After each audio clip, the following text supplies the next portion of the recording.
एक एक करके इसको क्वेश्चन को रीड करते हैं और फिर डिस्कस करते हैं। आपका कोई सवाल हो तो बीच में आप लोग अनम्यूट करके बोल लीजिएगा। ठीक। तो देखिए काफ़ी रिसेंटली ये एग्ज़ाम हुआ है,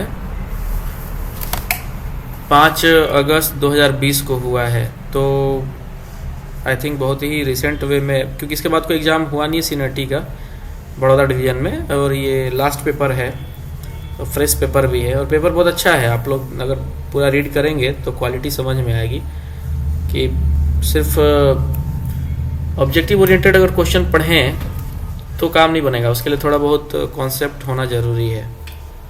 क्योंकि ये पेपर देख के तो मुझे इतना ही समझ में आया कि एक बार थ्योरी पढ़ना बहुत ज़रूरी है।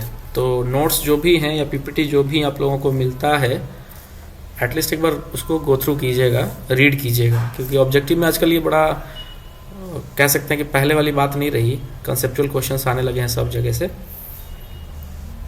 तो ठीक है, इसको मैं आगे स्क्रॉल करता हूँ। अभी पेपर 1 घंटे का था और 100 मार्क्स का हुआ था।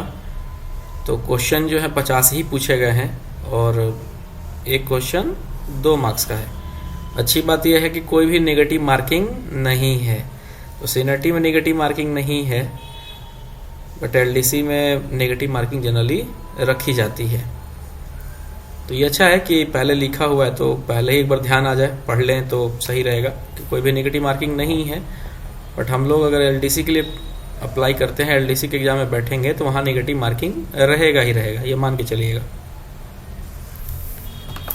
ठीक है, तो क्वेश्चन नंबर 1 से स्टार्ट करते हैं। बहुत ही अच्छा क्वेश्चन है और ये हमारे एलडीसी में भी इस बार आया हुआ था। लास्ट एलडीसी जो हम लोगों ने दिया था एएसटी का, उसमें ये क्वेश्चन एज इट इज पूछा हुआ था। तो प्रश्न क्या है, दुर्घटना के पहले घंटे को, यानी first hour after an accident, जब एक्सीडेंट हो गया उसके अगला जो 1 घंटा होता है उसको कौन सा आवर कहते हैं? Diamond hour, bronze hour, platinum hour, golden hour. तो ये गोल्डन आवर जो है ध्यान रखिएगा, जब एक्सीडेंट हो जाता है उसका जो नेक्स्ट 1 आवर का जो टाइम स्पैन होता है उसको गोल्डन आवर कहते हैं।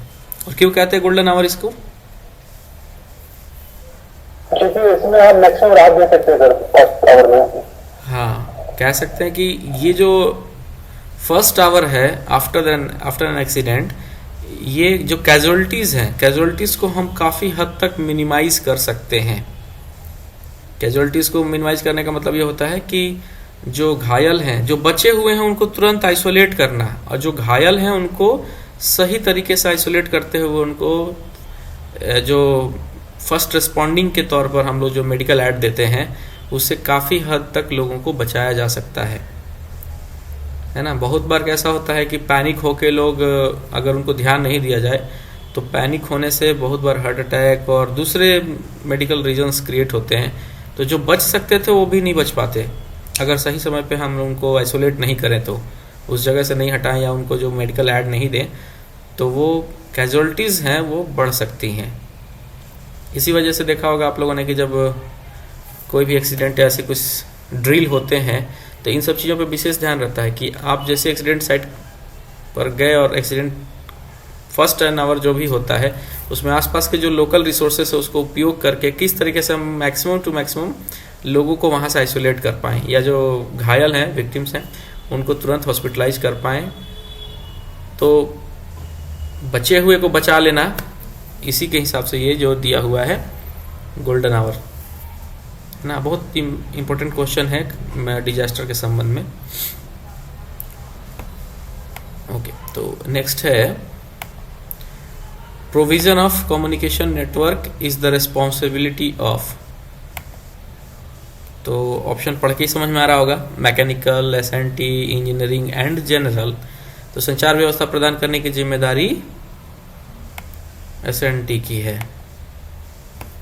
कहीं भी कोई भी सिचुएशन में अगर कम्युनिकेशन सेटअप करना है तो वहाँ एसएनटी की रिक्वायरमेंट रहेगी। सर एक क्वेश्चन था, जो फर्स्ट क्वेश्चन है उसके लिए, जैसे गोल्डन आवर तो फर्स्ट आवर को कहते हैं, लेकिन उसके बाद सेकेंड या थर्ड आवर होते हैं, तो उसके भी कुछ होते हैं जैसे ये प्लेटिनम, ब्रॉन्ज? नहीं, ऐसा नहीं है। ये एक्चुअली फर्स्ट आवर को ही यहाँ पर स्पेसिफाई किया जाता है डिजास्टर के संदर्भ में। उसी फर्स्ट आवर में आप मैक्सिमम रिसोर्सेज कैसे लोकली अरेंज करके और ज़्यादा से ज़्यादा लोगों की जान की रक्षा कर सकते हैं, सामान की रक्षा। बहुत सारा होता है ना कि जैसे आग लगी है, अब आग लगी है तो अगर आप पूरा जो सब्सटेंस है, अगर पदार्थ है, वो अगर आप आग के पास छोड़ के रखेंगे तो वो तो और नुकसान करेगा। तो कह सकते हैं ना कि जैसे फायर फाइटिंग होती है तो उसमें भी हम लोगों को कैसे सब्सटेंस को आइसोलेट करना होता है, ताकि वो जो जल रहा है वो तो, जिसको आग लग गई है वो तो लग गई है, लेकिन जो बचे हैं उनको तो पहले कट ऑफ करें। तो ये फर्स्ट आवर का ही मैक्सिमम कह सकते हैं कि चर्चा होती है, और फर्स्ट आवर को ही सबसे ज़्यादा वैल्यू दी जाती है कि उस फर्स्ट आवर में आप क्या कर रहे हैं। क्योंकि मैं जो डेथ होती हैं या जो कैजुअलिटीज़ जो बढ़ती हैं उसी फर्स्ट आवर में ही बढ़ती हैं, और उसी में मैक्सिमम हम लोग सेव भी करते हैं। जो एक्चुअल बचाव होती है, जो रक्षा करना जिसको बोलते हैं, वो पहले आवर के ही काम है। तो सेकंड थर्ड आवर को कोई नहीं जानता, फर्स्ट आवर को ही हम लोग इम्पोर्टेंट मान के उसको गोल्डन आवर बोलते हैं। तो ऐसा कोई कैटेगरी नहीं है।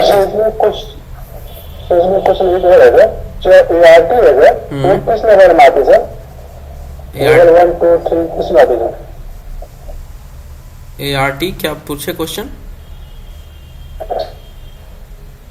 सर ART किस लेवल में आती है? जो लेवल 1, लेवल 2, लेवल 3 बात मुझे पता था ना, डिवीजन लेवल पे मंजिल होता है, जोन लेवल पे जो लेवल होता है, तो उस जो ART है वो किस लेवल में आती है? मैं देख के बताता हूँ आपको, ठीक है ना? Okay sir. हाँ, एग्जैक्टली वो क्लिक नहीं कर पा रहा है, मैं देख के बताऊंगा आपको। और या फिर क्वेश्चन कोई आपके पास कहीं से ऐसा कुछ पूछा हुआ है तो आप मुझे स्नैप शेयर कीजिएगा, तो देखता हूँ कि किस संदर्भ में पूछा उन्होंने। ठीक है, चलिए, तो सेकंड नंबर हो गया है। थर्ड नंबर की तरफ चलते हैं। The target time for turning out of ART। बहुत ही फेमस क्वेश्चन है, अक्सर ये पूछा जाता है कि जो टारगेट टाइम है या टर्निंग आउट का ART का, वो डे एंड नाइट के टाइम पे साउंड यानी सायरन बजने के बाद क्या समय निर्धारण करके रखा गया है। तो क्या होता है इसमें? 30 मिनट करना है और 45 मिनट नाइट में। 30 एंड 45 मिनट। तो यहाँ पे 30 एंड 45 मिनट का टाइम हम लोग लेके चलेंगे। 30 मिनट दिन में, 45 मिनट रात के टाइम पे। +5 मिनट का वो एक्चुअली वो दिया गया है, प्रिपरेशन टाइम दिया, बट हम लोग मेन जो स्टैंडर्ड लेके चलेंगे वो 30 और 45 मिनट ही लेके चलेंगे। अगर ARME होती तो ये सर सिंगल एग्जिट से 20 मिनट में और डबल एग्जिट से 15 मिनट, अगले 15 मिनट। हाँ, तो ARME के केस में याद रखिएगा कि डबल एग्जिट और सिंगल एग्जिट, 2 एग्जिट की बात की जाती है। और अब कोशिश ये की जाती है सब जगह कि हमारा जो भी ARME वाहन है वो डबल एग्जिट पर ही लगी रहे। तो उसका जो स्टैंडिंग जो हमारी जो लाइन होगी है ना, हाल्टिंग लाइन, वो डबल एग्जिट ही आज के डेट में सब जगह ये टारगेट रखा गया है कि डबल एग्जिट पर ही रखेंगे ताकि टाइम को मिनिमाइज किया जा सके। तो डबल एग्जिट में मतलब दोनों तरफ से हम एग्जिट कर सकते हैं, तो उसमें टाइमिंग 15 मिनट रखा हुआ है। और सिंगल एग्जिट यानी एक ही तरफ से अगर मान लीजिए कि उसको इंजन लगा के जैसे भी करके अगर आपको मूव करना है, डिस्पैच करना है, तो वो 20 मिनट का टाइम है। तो ये ART की जगह पे ARME का भी क्वेश्चन आता है। उसमें डे एंड नाइट नहीं होता, उसमें बस आपको सिंगल एग्जिट और डबल एग्जिट का ध्यान रखना है। Double exit 15 minute, single exit 20 minute. 4 number है, 4 wire type portable control telephone shall be used in which area, which territory? Non आरी, शहरी, ग्रामीण, आरी। तो होगा आरी। आरी एरिया में हम लोग पोर्टेबल कंट्रोल टेलीफोन 4 वायर इस्तेमाल करते हैं। 2 वायर भी करते थे पहले। 2 वायर देखा आप लोगों ने कहीं यूज करते हुए? 2 वायर पहले ओवरहेड पे चलता था, ओवरहेड टेलीस्कोपिक पोल लगा के हम लोग 2 वायर का इस्तेमाल करते थे, तो बंद हो गया अभी। पहले एक दो सेक्शंस ऐसे थे लोकलाइज थे जिसमें हम लोग 2 वायर इस्तेमाल करते थे, बट मोस्टली हम लोग 4 वायर का ही इस्तेमाल करते हैं PCT। 5 नंबर है driver and guards of all train shall be provided with which type of walkie talkie sets. तो वॉकी टॉकी लिख दिया तो आपका वोल्टेज फिक्स हो गया, है ना, 5 वोल्ट, सिंपल है। हाँ, 6 number transmission loss of optical fibre at a wavelength of 1310 nanometre.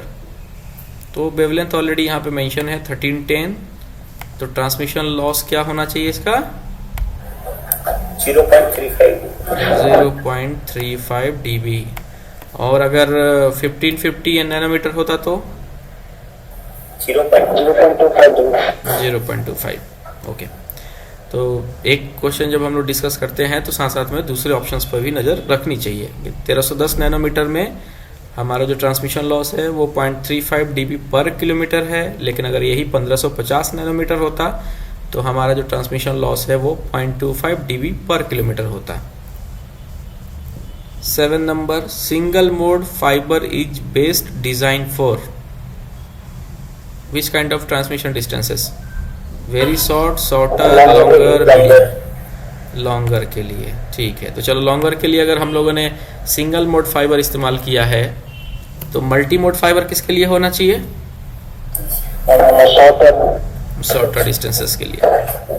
तो कम दूरियों के लिए, छोटी दूरियों के लिए हम लोग मल्टी मोड फाइबर की तरफ जा सकते हैं, बट जब लॉन्गर डिस्टेंस को कवर करना होता है तो हम लोग सिंगल मोड फाइबर की तरफ जाते हैं। 8 नंबर है बोलिए। शॉर्ट हॉल कितना डिस्टेंस होना चाहिए, शॉर्ट हॉल डिस्टेंस कितना होगा सर? शॉर्ट हॉल का टेबल है, आई थिंक 15 किलोमीटर है। सर शॉर्ट हॉल का पढ़ने में आता है 500 मीटर का, और ये जो सिंगल मोड मोनो मोड जिसको बोलते हैं इसका मतलब ये 30 किलोमीटर ऐसा बताता है सर। नहीं, उसमें दो है, है ना। 1350 में जैसे उसमें छोटी दूरी के लिए और लंबी दूरी के लिए 2 कैटेगरी है। टेबल है, मैं टेबल शेयर करता हूँ, ऐसे हम लोग कुछ भी नहीं बोल सकते, है ना। उसमें 2 अलग अलग कैटेगरी बनी हुई है। 1310 नैनोमीटर की विंडो पे हम लोग जब करते हैं तो किलोमीटर क्या होना चाहिए, और 1550 की विंडो में भी है, तो वो एक टेबल है, RCIL का टेबल है, मैं वो शेयर करता हूँ आपको। चलिए, मैंने कुछ दिन पहले देखा था, बट एग्जैक्टली वो किलोमीटर मुझे ध्यान नहीं आ रहा, तो मैं कंफर्म करके ही बताऊंगा। 8 नंबर है normal optic fibre cable drum length is. तो एक नॉर्मल ऑप्टिक फाइबर केबल का ड्रम लेंथ कितना होता है, 3 किलोमीटर होता है। चलो हो गया, ऐसे ऐसे क्वेश्चन है, थ्योरी पढ़े रहेंगे तो बिल्कुल ही बनेगा ये। 9 नंबर क्वेश्चन थोड़ा सा इंपॉर्टेंट क्वेश्चन है, ये हमारा LDC वगैरह में भी आता है बीच बीच में। After laying the optical fibre cable at least कितने mm कितना होना चाहिए, 120 हाँ, ऑप्टिकल फाइबर केबल बिछाने के बाद की बात कर रहा है। केबल सतह से कम 120 मिलीमीटर पर रीडन अर्थ से ढका होना चाहिए। तो आप 120 मिलीमीटर याद रखिएगा इसको।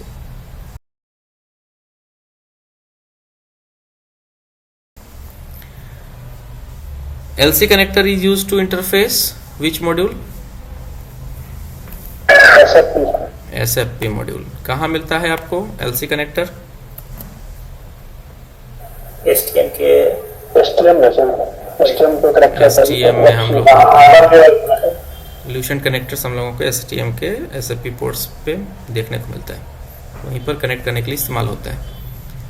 ठीक है, 12 नंबर है सब rack of वेफिल मक्स has all together how many slots. हाँ, तो यहाँ पे पूछ रहा है कि वेफिल के सब रैक में विभिन्न मॉड्यूल को लगाने के लिए, रखने के लिए कुल 13 स्लॉट्स की व्यवस्था होती है। और यही अगर PCL मक्स होता तो पनकॉम का, हाँ, तो ये PCL में 14 होते हैं, हाँ 40 स्लॉट्स होते हैं PCL में, और वेफिल में 13 होते हैं। 13 नंबर है इन वेफिल mux the station ID set in which module. हाँ, नेटवर्क इंटरफेस जो हमारा मॉड्यूल है जिसे हम एनएमएस एक्सेस करते हैं, उसी मॉड्यूल का या कार्ड का इस्तेमाल करते हैं हम लोग स्टेशन आईडी सेट करने के लिए वेब फिल्मक्स के केस में। चलिए 40 नंबर है, in PDMUX a control circuit is configured in which mode. PDMUX में कंट्रोल सर्किट को किस मोड में कॉन्फ़िगर किया जाता है? और चैनल किस मोड में काम करते हैं हमारे? ओमनी बस बोलते हैं वहाँ, ठीक है। हाँ, तो यहाँ जो कंट्रोल सर्किट है उसको कॉन्फ्रेंस मोड में कॉन्फ़िगर करते हैं, और चैनल जो होते हैं हमारे, इससे मिलता जुलता जो सवाल आता है वो ओमनी बस से रिलेटेड आता है कि जो हमारे जो चैनल होते हैं वो ओमनी बस मोड में कार्य करते हैं, ओमनी बस चैनल्स होते हैं। ये बहुत सिंपल है। फुल फॉर्म ऑफ RJ45 क्या होना चाहिए? रजिस्टर्ड जैक, ये वाली है। हाँ, रजिस्टर्ड जैक होता है। RJ45 का फुल फॉर्म है registered jack. 30 channel PCM has a bit rate of. अब ये सवाल में देखो, एक जवाब नहीं है, ध्यान से देखोगे आप तो 2 जवाब हैं, है ना। तो 2.048 Mbps भी होगा और 2048 kbps भी होगा। तो इसमें 2 आंसर है ना। अब चेक करने वाले अगर मैनुअल चेक किया होगा तो उसको ये चीज़ें ध्यान आ जाएंगी, बट ऑनलाइन है तो ऑनलाइन में तो फिर आपको अगर इस तरह का क्वेश्चन पूछा जाएगा तो फिर इन दोनों में से कोई भी आप ऑप्ट कर सकते हो। 17 नंबर है, स्पेक्ट्रम एनालाइजर किस डोमेन में सिग्नल एनालिसिस करता है? Time, frequency, pulse, amplitude. तो स्पेक्ट्रम एनालाइजर जो होता है वो काम करता है फ्रीक्वेंसी डोमेन में, और CRO कैथोड रे ऑसिलोस्कोप किस में करता है?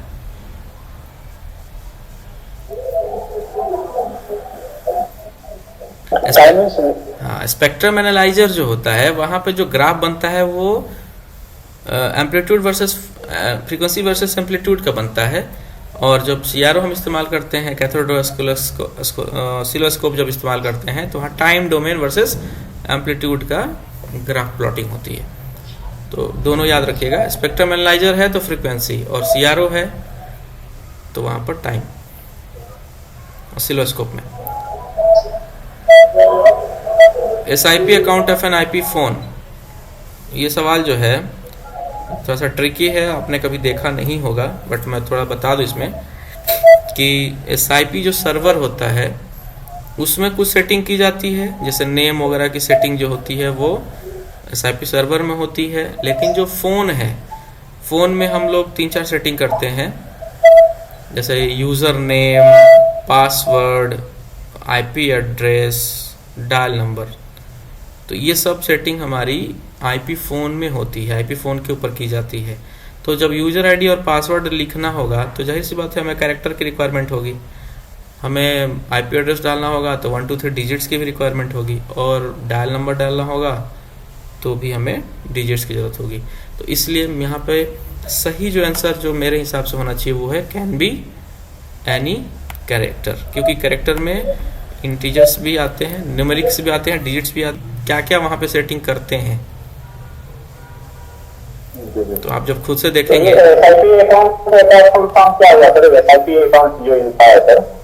SIP का बलराम जी क्या होगा बताइए तो जरा। Session initiation protocol. Session initiation protocol, चलिए मैं यही लिख देता हूँ, ठीक है। सेशन इनिशिएशन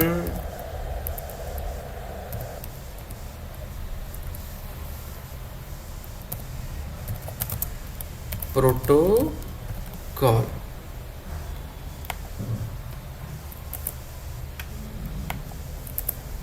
ठीक है, सबको दिख रहा है? मैं लिख रहा हूं यहाँ पे तो जी सर, दिख रहा है। तो session initiation protocol full form होता है, और ये प्रोटोकॉल हम लोग IP एक्सचेंज के संदर्भ में इस्तेमाल करते हैं। ठीक है, चलो आगे चलते हैं। क्योंकि आईपी टेलीफोनी के लिए थोड़ा समय चाहिए, उसको पढ़ना है तो अलग से समय देना पड़ेगा। अभी हम लोग ऑब्जेक्टिव कर रहे हैं तो उतना समय हम लोग यहाँ नहीं लें। 19 नंबर है इन VoIP। VoIP का मतलब होता है वॉइस ओवर इंटरनेट प्रोटोकॉल ना, VoIP voice over internet protocol, यानी हमारा जो आवाज़ है उसको अगर हम लोग इंटरनेट प्रोटोकॉल के ऊपर ट्रांसलेट करके ले जाएं, आईपी नेटवर्क्स के ऊपर ट्रांसलेट करके ले जाने वाली जो टेक्नोलॉजी है वो है voice over internet protocol, VoIP technology. तो ये VoIP के ही संदर्भ में ये सेशन इनिशिएशन प्रोटोकॉल की रिक्वायरमेंट आती है। तो जब आईपी एक्सचेंज इंस्टॉल होंगे, आईपी फ़ोन हम जो इस्तेमाल करेंगे, वहाँ पर VoIP और SIP ये दो शब्दों की चर्चा वहाँ पर होती है। तो ये 19 नंबर सवाल कह रहा है कि VoIP में, यानी VoIP टेक्नोलॉजी में आईपी फ़ोन को कनेक्ट करना हो स्विच से, क्योंकि ये बिल्कुल आईपी नेटवर्क की तरह काम करेगा। जैसे हम लोग कैमरा कनेक्ट करते हैं या कोई कंप्यूटर कनेक्ट करते हैं रेलनेट इंटरनेट के लिए, उसी तरीके से आईपी फ़ोन को कनेक्ट करना है। तो स्विच से कनेक्ट करना है तो हम लोगों को कौन से कनेक्टर की ज़रूरत यहाँ पड़ेगी? RJ45 की जरूरत पड़ेगी, क्योंकि Cat6 केबल इस्तेमाल होता है और स्विच लिख दिया है तो RJ45 कनेक्टर ही इस्तेमाल होगा। ठीक है, देखो अभी नेटवर्किंग का सवाल आया, फुल फॉर्म ऑफ DNS क्या होगा? Domain name server. ये एक्चुअली गलत दिया हुआ है, डोमेन नेम सिस्टम सर्वर होता है ना। तो डोमेन नेम सर्वर फिलहाल अब यहाँ के लिए ही ठीक है, लेकिन एक्चुअल जो फुल फॉर्म होता है वो होता है DNS का होता है डोमेन नेम सिस्टम। अब पूरा शब्द जो होता है DNS सर्वर होता है ना। जैसे सर्वर DHCP सर्वर है तो DHCP अलग शब्द है, वैसे DNS में DNS अलग शब्द है, उसके बाद सर्वर होता है। सर्वर का टाइप है ये DNS, डोमेन नेम सिस्टम। तो ये सर्वर की जगह पे सिस्टम होना चाहिए, बट ठीक है, सवाल पूछने वाले ने सर्वर लिखा है तो भी चलेगा। हाँ, अभी देखिए पोर्ट के ऊपर क्वेश्चन आ रहा है कि HTTP के लिए कौन सा पोर्ट काम करता है? 80 पोर्ट काम करता है। तो ये कुछ पोर्ट नंबर है जो हम लोगों को याद रखना पड़ेगा। उसमें से HTTP बड़ा फेमस पोर्ट है, 80 होता है। और HTTPS होता तो कौन सा होता? 443 या 43। तो ये वाला जो 443 वाला जो ऑप्शन दिया है ये HTTPS के लिए है, सिक्योर्ड कम्युनिकेशन जो बोलते हैं HTTPS, वहाँ पर 443 पोर्ट नंबर इस्तेमाल होता है। ये भी आएगा, आगे पूछा हुआ है इस क्वेश्चन में, देखा मैंने। Internet services are provided to Indian railway. भारतीय रेलवे को इंटरनेट सर्विस प्रदान की जाती है किसके माध्यम से?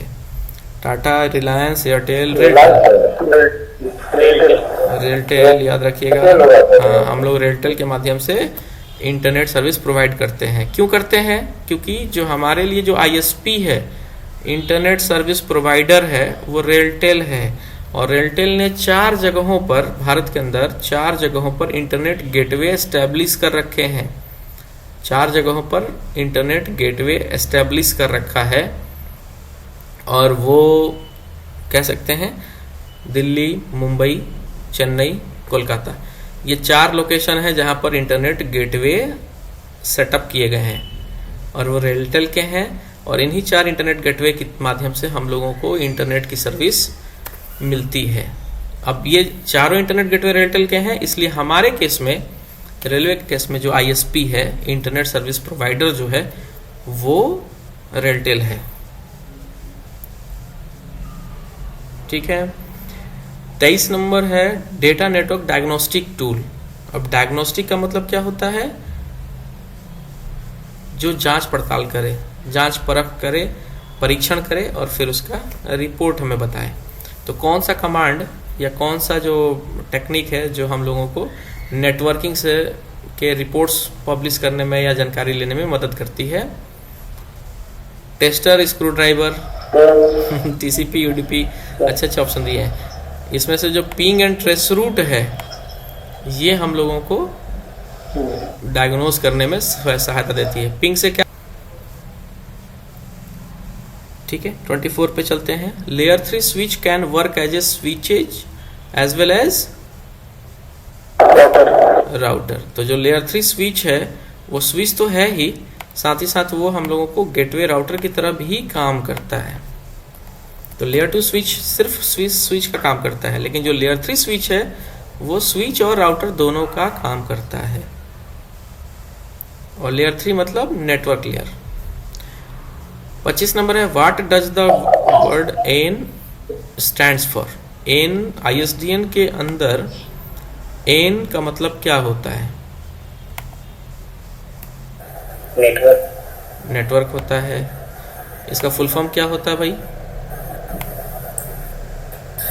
Integrated subscriber digital network. Integrated services digital network. Services services. तो इंटीग्रेटेड सर्विसेज डिजिटल नेटवर्क इसका फुल फॉर्म होता है। ठीक है, चलिए। What type of signalling are used in coral exchanges. Coral exchange जो होता है वो ISDN एक्सचेंज है, या इसको हम लोग SPC एक्सचेंज बोलते हैं। तो जब इस तरीके के एक्सचेंज हम इस्तेमाल करते हैं तो वहां पर सिग्नलिंग जो मोस्टली यूज होती है वो है हमारा CCS7। अब CCS को क्या बोलते हैं? Common channel signal. हाँ, तो इसको बोलते हैं कॉमन चैनल सिग्नलिंग। ठीक है, ये भी साथ में लिखते चलेंगे। तो कॉमन चैनल सिग्नलिंग हो गई CCS। Number 7, what is the ringing voltage of analogue phones in ISDN exchange. इसमें से 4 ऑप्शंस हैं। 75 वोल्ट 45 डाइस। हाँ, यहाँ पर हमारा जो आंसर होना चाहिए वो होना चाहिए ये 25 वोल्ट एट 25 हर्ट्ज। याद रखिएगा, ये 25 हर्ट्ज भी याद रखिएगा, ये जरूरी है।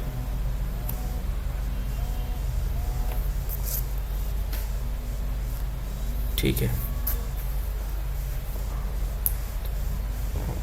उसके बाद BRI। अब BRI का डेटा रेट पूछ रहा है, बहुत ही सिंपल सवाल है।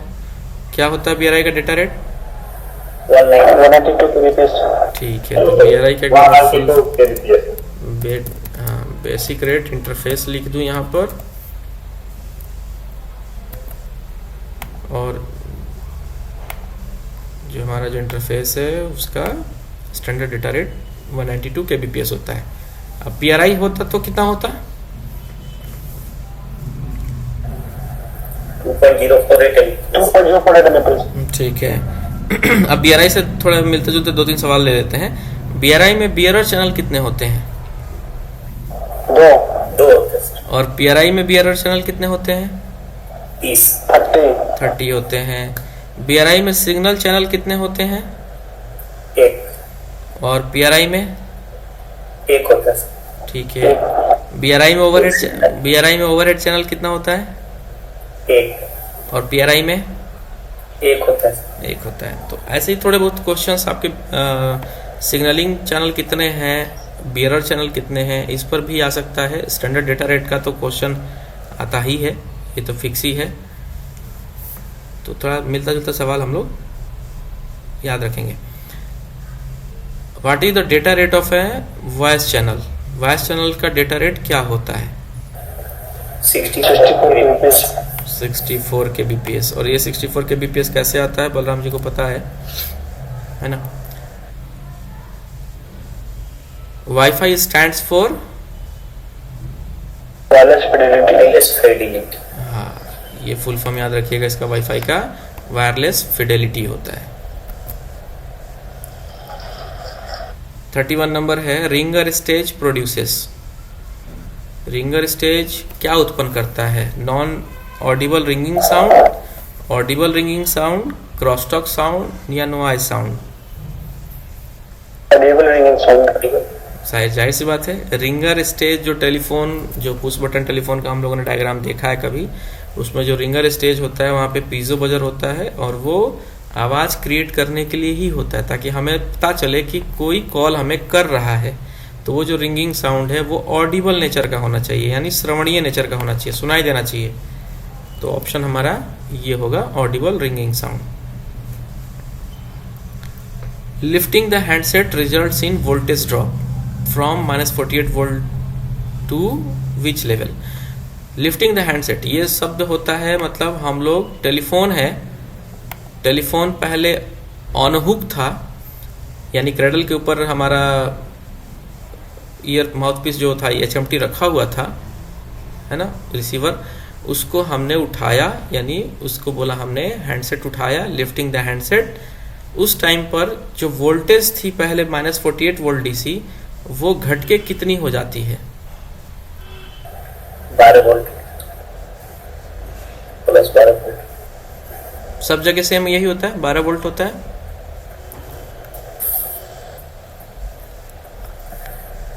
सॉरी सर, 5 वोल्ट से 12 वोल्ट ऐसा होता है। हाँ, तो देखो ये क्वेश्चन जो पूछ रहा है, ये क्वेश्चन ये कह रहा है कि हमारा जो ऑन हुक स्टेटस था, इससे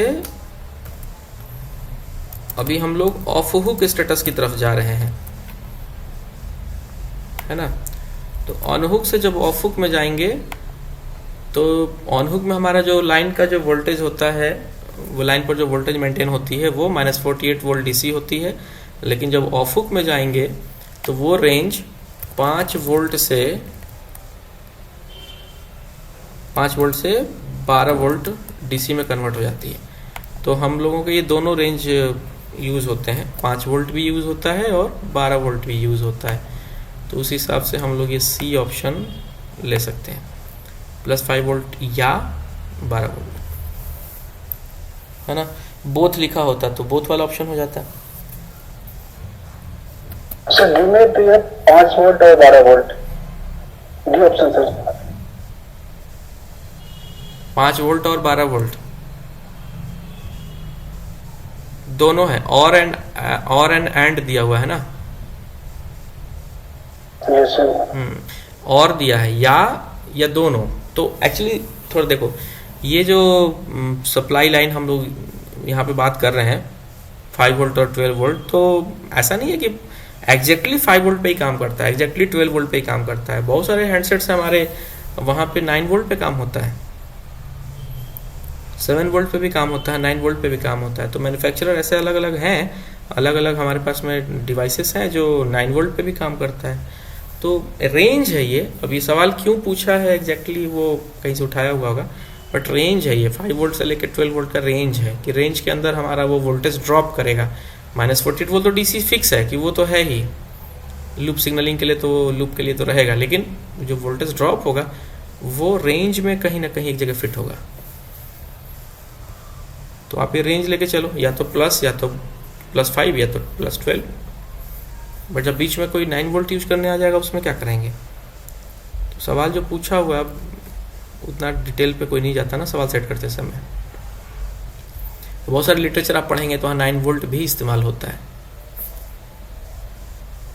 चलो ठीक है, आगे चलते हैं। 33 नंबर है, connectivity between zonal and divisional exchanges are carried out. मतलब एक्सचेंज की बात हो रही है, जोनल और डिविजनल एक्सचेंज, तो किस इंटरफेस के थ्रू होता है?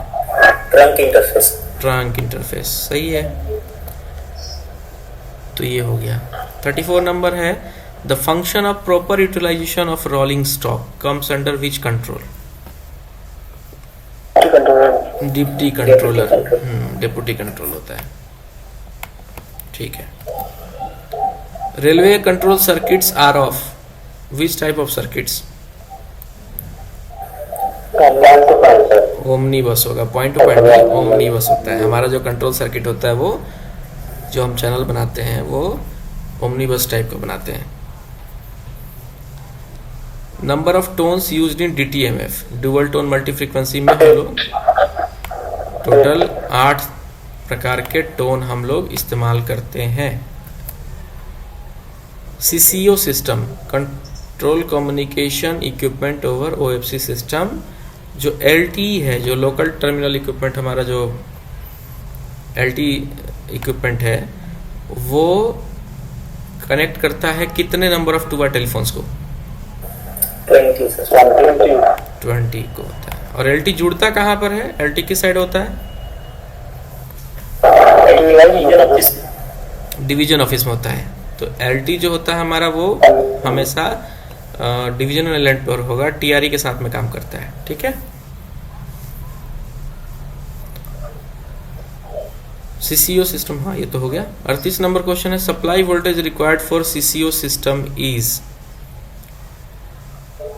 तो जाहिर सी बात है हम लोग -48 वोल्ट DC हर जगह इस्तेमाल कर रहे हैं, तो CCO -48 वोल्ट DC पर ही काम करता है। अब CCO में सिस्टम बोला है ना, तो यानी हर एक जो आप डिवाइसेस इस्तेमाल करने जा रहे हो आप, बड़े बड़े CRE, TRE, MTWE, 3-वे एम्पलीफायर, ये सब के सब -48 वोल्ट DC पे काम करेंगे। तो आप इसके कंपोनेंट्स को भी याद रखें कि CCO में अगर हम मान लीजिए TRE, CRE इस्तेमाल कर रहे हैं, MTWE इस्तेमाल कर रहे हैं और 3-वे एम्पलीफायर इस्तेमाल कर रहे हैं, सभी -48 वोल्ट DC पर काम करेगा। ये सवाल जो है वॉइस लॉगर का, एक माइक कोई म्यूट करोगे? किसका है? 1 मिनट। चलो, तो 12 volt 2 ampere 12 volt 2 ampere sir. 2 ampere. तो सारे वॉइस लॉगर DC पर ही काम करते हैं? नहीं सर, तो 30 वोल्ट ऐसे भी काम करता है। ऐसी पर भी काम करता है। तो आपके टेस्ट में जो लगा है वो DC वाला है? देखे नहीं, एडाप्टर लगा हुआ है सर। अडाप्टर लगा हुआ है, DC का। हाँ। तो ये 12 वोल्ट DC 2 एम्पियर का हम लोग अडाप्टर लगा के उसको ऑपरेट कर सकते हैं, अगर वो DC वहाँ पे चाहिए तो। सारे वॉइस लॉगर DC पे ही चले जरूरी नहीं है, बट जनरली होता है ये। हाँ चलो, 40 नंबर बहुत अच्छा क्वेश्चन है। Type of search protection should be provided in each platform display boards, guidance display board और प्लेटफॉर्म डेटा कंट्रोलर्स। कौन सा SPD हम लोग इस्तेमाल करते हैं IPIS के साथ में? यहाँ पर याद रखिएगा क्लास C इस्तेमाल होता है। ठीक है, RDSO के लिटरेचर में भी ये मेंशन है अलग से कि जितने भी हम कोच गाइडेंस के बोर्ड या प्लेटफॉर्म डिस्प्ले बोर्ड या प्लेटफॉर्म डेटा कंट्रोलर इस्तेमाल करते हैं, उसमें क्लास C टाइप की SPD इस्तेमाल होती है। आगे बढ़ते हैं। 41 है, when test switch pressed the clock should display which character? 888। 7 segment decoder जो है वो सही तरीके से आपको वहाँ दिखना चाहिए। तो 4 8 होने चाहिए और बीच में सेकंड्स ब्लिंक जो करती हैं वो वाली डॉट जो कॉलन साइन है वो भी होनी चाहिए। पैसेंजर एमेनिटी इज, अब इसमें से कौन सा पैसेंजर एमेनिटीज है? तो आपके हिसाब से कौन सा होना चाहिए? सभी होने चाहिए। If A voltmeter resistance is decreased, ये बहुत अच्छा क्वेश्चन है, कॉन्सेप्चुअल क्वेश्चन है कि if A voltmeter resistance is increased the error in the reading given by the voltmeter, वो देखो वोल्टमीटर का जो रेसिस्टेंस होता है वो बहुत ही ज़्यादा होना चाहिए। तो जब बहुत ज़्यादा रहेगा वोल्टमीटर का रेसिस्टेंस तो रीडिंग सही आएगी, है ना। ये कंडीशन याद रखिएगा। वोल्टमीटर का जो रेसिस्टेंस है वो हाई, उसकी वैल्यू हाई होनी चाहिए, हाई रेसिस्टेंस होना चाहिए, तो वो रीडिंग सही देगा। लेकिन अगर उसके वोल्टमीटर के रेसिस्टेंस में अगर कोई कमी हो गई तो एरर हो जाएगी, एरर आना शुरू हो जाएगा वोल्टमीटर के रीडिंग में। तो जब यहाँ पे क्वेश्चन कह रहा है कि वोल्टमीटर रेसिस्टेंस इज डिक्रीजिंग, यानी डिक्रीज हो रहा है, घट रहा है, तो रीडिंग सही नहीं आएगी, तो एरर बढ़ेगा, है ना। एरर तो नेगेटिव चीज है ना। तो जब वोल्टमीटर का रेसिस्टेंस बढ़ेगा तो एरर नहीं आएगा, वोल्टमीटर एक्यूरेट रीडिंग देगा। लेकिन जब वोल्टमीटर का रेसिस्टेंस घटेगा तो एरर बढ़ेगा, रीडिंग में जो एरर आ रही होगी वो बढ़ेगी। इसलिए यहाँ पर 43 का जो आंसर होगा वो होगा इंक्रीज। तो आप याद रखिएगा ये वाइस वर्सा है, वोल्टमीटर का रेसिस्टेंस घटेगा तो एरर बढ़ेगा। किसकी एरर? रीडिंग की जो एरर है वो बढ़ेगी। और एमीटर में उल्टा है, एमीटर में जस्ट उल्टा है। 44 नंबर क्वेश्चन है, ये सॉल्व किया था आपने, ये 44 नंबर? सर ये सोल्व किया था, आंसर तो इसका दिया 1 मेगा ओम, बट हमें ख्याल से चाहिए होना चाहिए सर, क्योंकि मल्टीप्लिकेशन होना चाहिए सर इसका। नहीं, देखो क्या होता है, ये जो सेंसिटिविटी दी हुई है, वोल्टमीटर की संवेदनशीलता 100 ओम्स पर वोल्ट है। तो 10 पॉइंट स्केल में जो 10 वोल्ट स्केल जो है, 10 वोल्ट मतलब फुल स्केल जो डिफ्लेक्शन जो पॉइंट है वो है इसका 10 वोल्ट स्केल है। तो वहाँ पर आप जो फार्मूला इस्तेमाल करोगे, तो एक मैं यहाँ पे शायद निकाला भी था, हाँ चलो, तो इस तरीके से एक फार्मूला चलता है ना, ध्यान से देखो इसको, ये नहीं है बट मिलता जुलता है। सेंसिटिविटी जो करंट है फुल स्केल डिफ्लेक्शन करंट के रेसिप्रोकल होता है, ये एक ऑब्जेक्टिव है, ये भी याद रखिएगा। सेंसिटिविटी से रिलेटेड अगर कोई क्वेश्चन आता है तो सेंसिटिविटी इक्वल्स टू 1/I होता है, आई, और वो आई कौन सा है, फुल स्केल डिफ्लेक्शन करंट होता है। अब ये वाला फार्मूला पकड़ लो, S इक्वल्स टू 1/IFSD, लेकिन IFSD जो है वो तो ओम्स लॉ के हिसाब से अगर हम देखेंगे तो V/R होता है। तो V/R जब करेंगे तो V जो होगा यहाँ पर हम लोगों को लेना है 10, और जो R है वो R यहाँ पे दिया नहीं है, बट S तो दिया है, तो R ही तो निकालना है। मैं यहाँ पे एक छोटा सा एक टाइप टेक्स्ट कर देता हूँ। हम लोगों को S दिया हुआ है, तो कायदे से तो I निकाल के हम यहाँ से काम कर सकते हैं। ये हो जाएगा 1/S, ये 1/S कर दिया आपने। अब I इक्वल्स टू कितना होगा, V/R। तो जाहिर सी बात है हम लोगों को R निकालना है,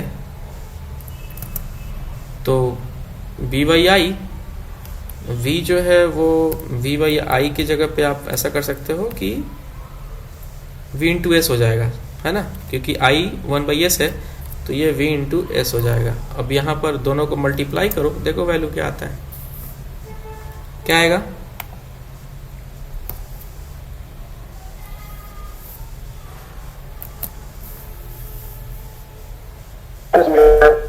$10,000।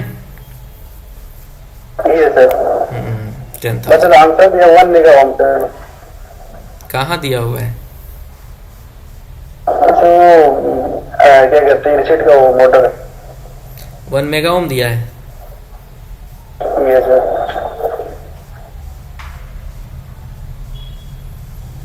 चलो इसको मैं मार्क करके रखता हूँ, और रिसेट का कहाँ दिया हुआ मुझे सेव करना जरा, है ना, क्योंकि इस फॉर्मूले के वहाँ पे ये तो नहीं देखना, 10 तो नहीं था, 10 की जगह पे कुछ और ना हो।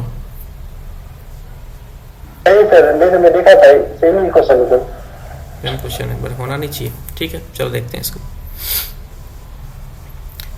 45 नंबर क्वेश्चन है, ये बड़ा फेमस क्वेश्चन है भाई। इस तरह के डीवीएम और डीवी लॉसेस पे जो क्वेश्चंस है ना, ये आप लोग थोड़ा प्रैक्टिस कर लेना। और कुछ बिल्कुल फिक्स स्ट्रक्चर क्वेश्चंस होते हैं डीवीएम डीवी के, उनमें से कोई ना कोई एक तो रहता ही है। हमारे एलडीसी में भी आते हैं, हर साल एक क्वेश्चन तो रहता ही इसमें से। तो ये क्या कह रहा है कि कोई एम्पलीफायर है, उसका जो पावर आउटपुट है वो +3 dBm है। अगर इनपुट पावर को डबल कर दें तो आउटपुट कितना हो जाएगा। तो फार्मूला कैसा है, फार्मूला आपको याद रखिएगा, इस तरीके का फार्मूला चलता है। पी आउट जो है इक्वल्स टू 10 इंटू लॉग, और पी इनपुट है और लॉग बेस 10 है, यहाँ पे बेस 10 ध्यान रखिएगा चलता है, और +30, ये फार्मूला है। तो हम लोगों को इसी कह सकते हैं कि फार्मूला पे हम लोगों को बिठा के चेक करना है कि आउटपुट 30 dBm है। इसका मतलब कि यहाँ पे पी इनपुट 1 वॉट है, तभी तो log 1 0 होगा, और इसलिए 30 आता है। लेकिन जब यहाँ पे डबल कर देंगे, log 2 कर देंगे, तो log 2 जब करेंगे तो कितना होगा, चलो वो भी करके देख लेते हैं। 10 इंटू log 2 +30 कितना होगा, log 2 कितना होता है, 10 इंटू आप मान के चलो 0.301 प्लस 30, अब कितना आएगा भाई? 33। जीरो पावर किसको बोलते हैं? जीरो पावर किसको बोलते हैं? 1 मिलीवॉट को ये 0 dBm बोलते हैं हम लोग। तो जीरो पावर यानी 1 मिलीवॉट को बोलते हैं। और फिर यहाँ पर एक और सवाल आता है इसी से मिलता जुलता कि अगर -3 यानी 3 dB का अगर लॉस हो रहा है तो पावर जो इनपुट पावर है वो कितना % रिड्यूस हो जाएगा या कितना %?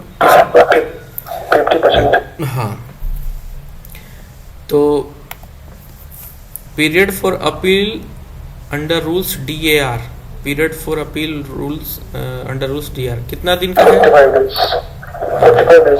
45 डेज का हमारा अपील रूल कहता है कि इसमें आप 45 डे में अपील कर सकते हैं। प्रेम जो नहीं participation of railway employ in management, जो हमारा संस्था है, एजेंसी है, उसका एस्टेब्लिशमेंट हुआ था 94 में हुआ था। ज्वाइनिंग टाइम जब 1000 से ज़्यादा किलोमीटर के लिए हमारा ट्रांसफ़र हो रहा है। अब ये क्वेश्चन थोड़ा अधूरा है, 1000 से ज़्यादा तो हो रहा है लेकिन 2000 से कम तो अलग दिन आएगा, और अगर नहीं लिखा है तो फिर ऐसे कैसे डिसाइड करोगे, है ना? तो ये क्वेश्चन में डिस्प्यूट है, चाहे तो कोई चैलेंज कर सकता है इसको, है ना? ओवर 1000 किलोमीटर लिखा है बट बिलो 2000 अगर होगा तो 12 दिन, लेकिन अगर 2000 किलोमीटर से ज़्यादा किलोमीटर के लिए अगर उसका ट्रांसफ़र हो रहा है तो 15 दिन, है ना? तो आपके दोनों ऑप्शंस हो सकते हैं बट कंडीशंस अप्लाई। ठीक है, 1000 से 2000 मतलब 1001 हो गया मान के चलो, तो ये आपका 12 दिन, और इससे ज़्यादा होगा तो 15 दिन, है ना? तो ये मिलता जुलता हो गया।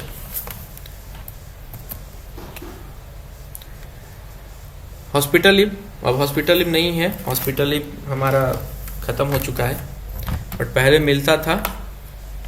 हॉस्पिटल लीव अधिकारियों को नहीं दी जाती थी, ये जनरली किसको दी जाती थी? ग्रुप सी और ग्रुप डी को दी जाती थी।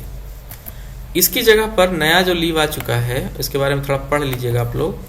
WRIIL, work related illness and injury leave, ये नया छुट्टी अभी जो स्पेशल डिसेबिलिटी लीव थी और हॉस्पिटल लीव था, दोनों लीव जो था वो दोनों को मर्ज करके एक ही लीव बना दिया गया है, वो है WRIIL, work related injury illness and injury leave.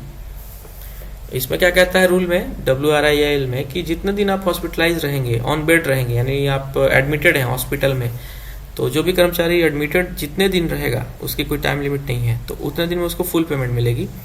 लेकिन जब वो डिस्चार्ज होकर घर आएगा तो अगले 6 मंथ्स तक फुल पेमेंट, फिर उसके अगले 1 साल तक हाफ पेमेंट, यानी 1.5 साल तक का उसका पेमेंट का ऑप्शन रहेगा। अगर आप कम्यूट करा लेते हैं तो वो जो 6 महीने के बाद का जो हाफ पेमेंट हो जाता है वो भी फुल पेमेंट उसको मिल सकता है, कम्यूटेशन अगर करा ले तो। लेकिन ये हॉस्पिटल लीव मतलब WRIIL के संदर्भ में एक और है कि इस दौरान आपको कोई भी LAP और HLAP क्रेडिट नहीं की जाएगी। LHAP और LAP जो है वो क्रेडिट नहीं की जाएगी, बट उसके दूसरे फ़ायदे दे दिया कि जितने दिन एम्प्लॉई बेड रिडन रहता है, हॉस्पिटलाइज रहता है, एडमिटेड रहता है हॉस्पिटल में, उतने दिन का पेमेंट उसको फुल पेमेंट मिलता रहेगा। तो इसके बारे में थोड़ा सा और डिटेल पढ़िएगा आप लोग अलग से, क्योंकि न्यूली ये इंट्रोड्यूस हुआ है। स्पेशल डिसेबिलिटी लीव और हॉस्पिटल लीव दोनों को मर्ज करके, या कह सकते हैं दोनों को एब्सोल्यूट करके एक ही लीव बना दिया अभी। 50वां नंबर क्वेश्चन है, how many dependents are allowed in complimentary पास?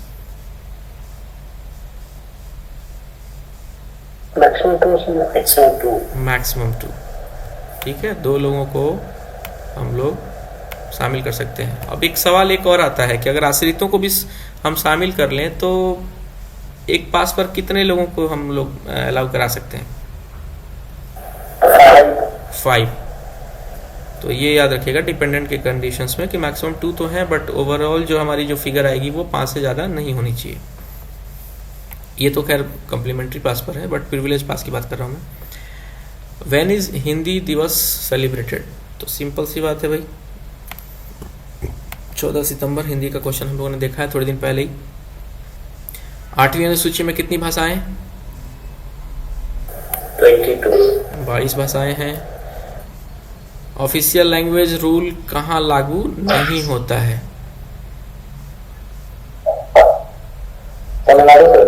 तमिलनाडु में लागू नहीं होता है। इन्हीं के लिए तो बवाल मचा था, तो यहाँ लागू नहीं होता है। 54 नंबर है, which state comes under B region, यानी ख क्षेत्र में कौन सा राज्य आएगा इसमें से? गुजरात। गुजरात आएगा। गुजरात आएगा। बाकी सब किस में आएंगे? कौन आएगा? बाकी सब आएंगे, ठीक है। और अंतिम क्वेश्चन है 55 जो है, who is the chairman of railway Hindi advisory committee? Rail Hindi सलाहकार समिति के अध्यक्ष कौन होंगे? रेल मंत्री होंगे। तो बस ये आपका पेपर 1 कंप्लीट हो गया यहाँ पर।